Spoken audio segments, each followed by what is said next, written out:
పూరా local. BC వర్గాలారా, BC ప్రజలారా, మీరు అర్థం చేసుకోండి. రేవంత్ రెడ్డి కడుపులో కత్తులు పెట్టుకుని బీసీల హక్కుల్ని కారణం కోసం ప్రయత్నం చేస్తుండు. అక్కడ రాహుల్ గాంధీకేమో ఇక్కడ బ్రహ్మాండంగా కులగణన చేసిన బ్రహ్మాండంగా జనరల్ ఇస్తామని చెప్తా ఉన్నాడు. కానీ తప్పించుకునే కార్యక్రమాన్ని, దీన్ని పక్కన పడేసే కార్యక్రమాన్ని చేస్తా ఉన్నాడు. మొత్తంగా బీసీలకు అన్యాయం చేసే కార్యక్రమాన్ని చేస్తా ఉన్నాడు రేవంత్ రెడ్డి గారు.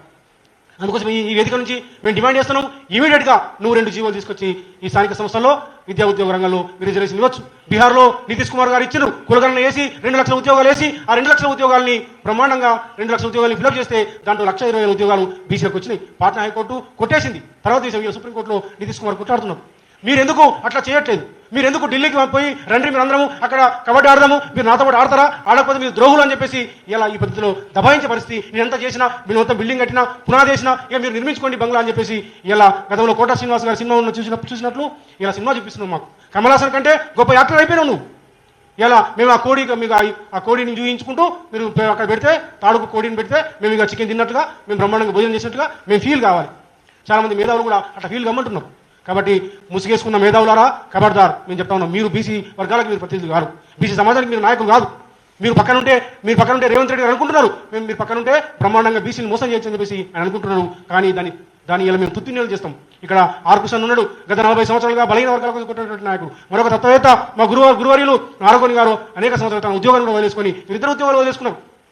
ఆ రోజు నుంచి మండల కమిషన్ అప్పుడు కానీ, మురళీధరరావు కమిషన్ అప్పుడు కానీ అద్భుతంగా వాళ్ళు కొట్టాడి బలహీన వర్గాల పక్షాన్ని నిలబడి ఉస్మానియా విద్యార్థుల తరఫున ఆ రోజు కొట్టాడిండ్రు, బలహీన వర్గాలకు నాయకత్వం వహిస్తున్నారు. మేమందరం కూడా ఖచ్చితంగా ఇలా వారున్నారు.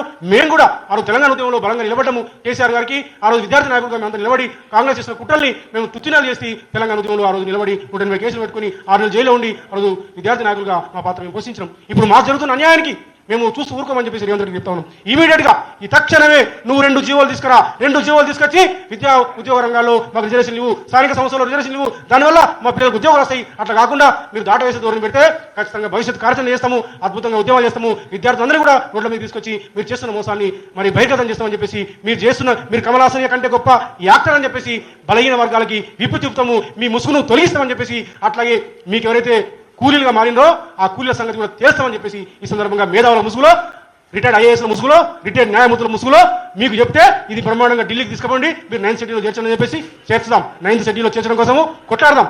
కానీ ముందు ఇక్కడ చట్టం చేసినాము. గవర్నర్ ఆమోదం తెలపగానే ఇమీడియట్గా మీ చిత్తశుద్ధి నిరూపించుకోండి. ఇమీడియట్గా ఉద్యోగ ప్రకటనలో రిజర్వేషన్ అమలుపరచండి, స్థానిక సంస్థల్లో రిజర్వేషన్ అమలుపరచాలని చెప్పేసి ఏకముఖంగా మేమంతా డిమాండ్ చేస్తున్నాం.